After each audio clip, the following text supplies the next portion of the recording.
Alright, so in the password screen we just put in the password that we got from the credits of the first 25 stages, and we get to play the next 25 stages. Which you notice that in the background for the Super Game Boy that we have a new background, which is pretty cool because this game uses multiple backgrounds for the different modes and sets of stages, so that's pretty cool. And speaking of the Super Game Boy, it's actually a pretty nifty piece of hardware. We'll try to attempt to talk about it at least.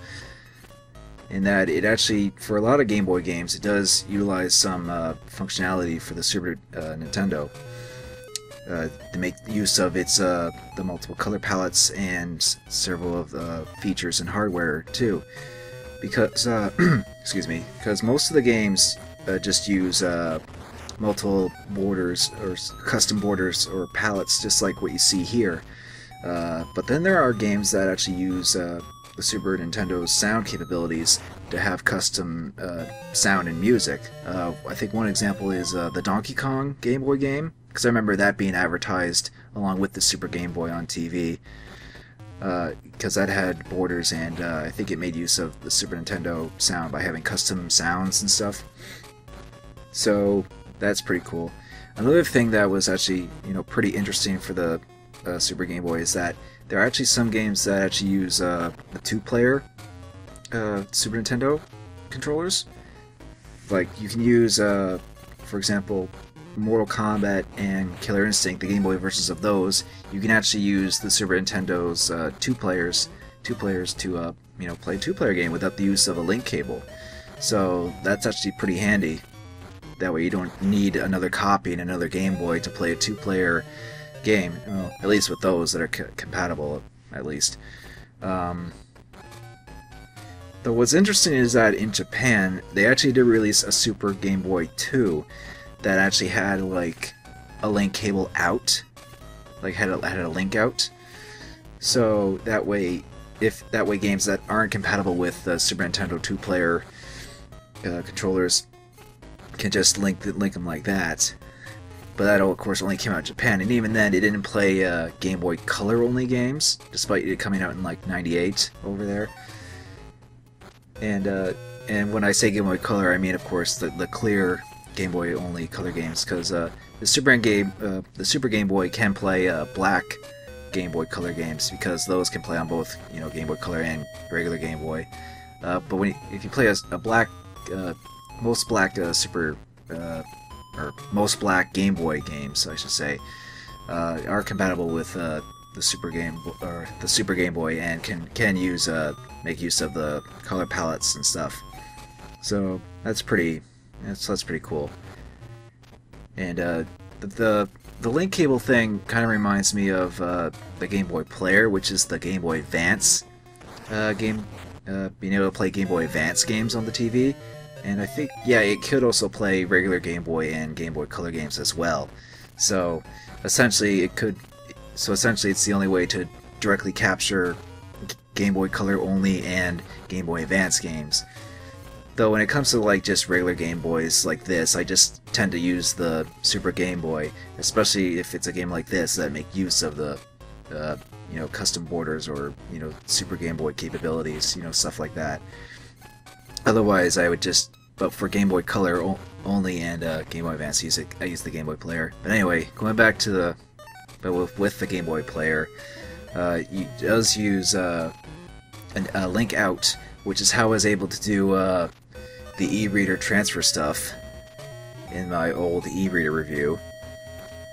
So that could be pretty handy. And another thing I remember doing when I had the Game Boy Player was, I remember playing the Legend of Zelda 4 Swords, the original one that came with, the Link to the Past Game Boy Advance version. And I remember playing that with my cousin, and we would pretty much play it on the, excuse me, we would pretty much play it on the TV, so that, we weren't just limited to looking at our screens, because he would link his Game Boy and his copy to my Game Boy Player, and we would play on the TV, basically. So that was pretty cool. And while the Game Boy Player, I wouldn't say have as much custom features for Game Boy Advance games, there were still, I think, a few things. or at least one thing that I know offhand, is that you can use a GameCube controller, and some Game Boy Advance games, when you play on the Game Boy Player, can use the rumble feature for the GameCube controller. Because I remember doing that for Mario & Luigi Superstar Saga, which I've played several times, and even played through it on the Game Boy Player with a GameCube controller. And of course, the rumble features doesn't really add much. It's just sort of like an extra little thing, I guess, if you play it on the Game Boy Player. So I always thought that was at least kind of cool that they would utilize stuff, and that was a bad block placement. Yeah, I will try and at least talk about a little bit of the game instead of just doing my usual ramblings. So when we have, like, the Super Game Boy and the Game Boy Player, the only thing that I think would be cool to have, as the next step, would be being able to play 3DS and DS games on your TV. Because, with the Wii U that just came out recently, me and my friends have talked about this before. I think it would be possible, maybe, to do that. And oh yes, and every time you clear 5 more stages, you get even more characters to dance. But anyway, going back to the whole Wii U thing, because the Wii U basically has the touchscreen on the controller. So if they were to release some kind of something, or to somehow play 3DS and DS games on the Wii U, so that you would basically just have the touchscreen on the pad, on the controller, while the top screen would be on the TV. So, and if you could have it that way, people could at least record maybe the top screen, which is where most of the games take place. Because I would like to record DS games to review and let's play and all that. So it's only really a matter of like how Nintendo would do it, or if they're willing to do it, And there's the whole 3DS thing, where would it be possible to play 3DS games in 3D with 3D televisions? That's just sort of like, when you come down to it and you start thinking, it's like, would it be possible for them to do it? Because, well, it's more like it's at this point it's like a maybe. I'm just gonna wait and see if they do something like that. But if they don't, it's a little bit understandable, because it is a bit of complicated technology, especially with the 3DS. But at the same time, it's like you can see it work. But again, it's always a question of like how or why. Or not why, of course. I guess it's just more of a if they do it kind of thing. Which I hope they do somehow, because, I would like to... Because who doesn't want to directly capture DS and 3DS footage at this point? Because, well, I know there is a 3DS capture thing out there, but if Nintendo were to do something where you were able to play DS and 3DS games on the TV, I would prefer that. But, well, who knows? Because, at this point, it's like the only way to really record DS games is to either, camcorder it, which is not really recommended, I won't think, or to use emulators, which, me and emulators, because I don't really do them, but, I don't really oppose people playing emulators, of course. It's just really my preference of just playing the games, because I have used emulators before, but not in a long time. It's just I prefer to play the actual game. I guess to be authentic. I mean, well, not to sound like a purist or anything, because I understand the convenience of using an emulator. And being able to record it, you would have nice clear footage without the audio video compression and stuff like that, and you would have save states to make it more convenient. But at the same time, it's from a gameplay stance, it's like, most old games kind of force you to be good at it. Otherwise, you would have to like restart sections, or even like the entire game all over again if you don't know how to play it really well. Which I guess would be frustrating, but at the same time, it's how a lot of old games were at the time, And unfortunately, this game's not too frustrating, even at the harder difficulties, the harder stages, because you can pretty much just continue infinite times. And wow, a 5-line. I think that's the most I got in this playthrough anyway. I'm not sure how many... Well, actually, if you were to make a bunch of blank lines, and then just keep making blank lines and blank lines, and then you can get a ton of lines that way. That's, like I said earlier, it's the best way to get multiple lines in this game.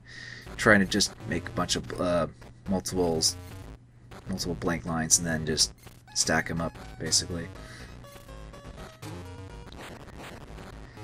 So yeah, I mean, going back to the whole emulator thing, it's like, yeah, I understand it. It's there. People will do it. Will use emulators regardless.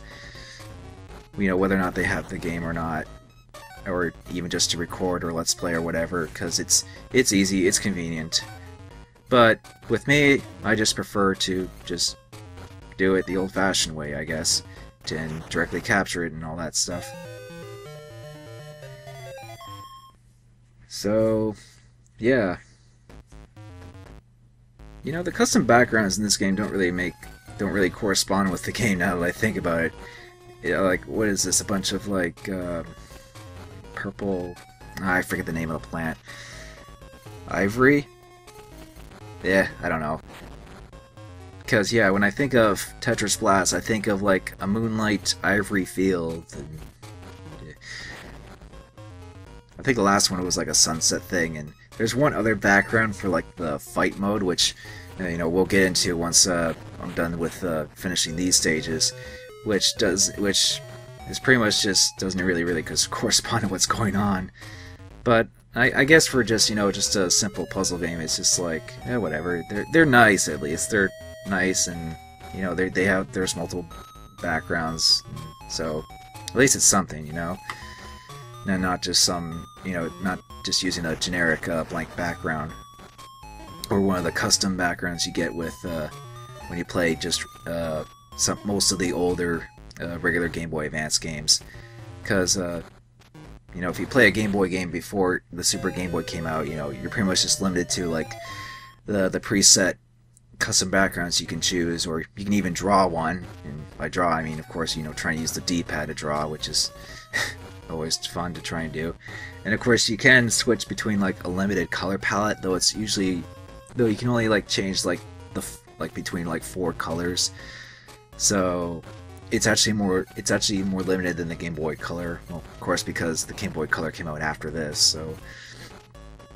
But, you know, before the Game Boy Color even came out, this was pretty much the only way to, like, play Game Boy games with any color, really. So that was, I guess, pretty cool for the time.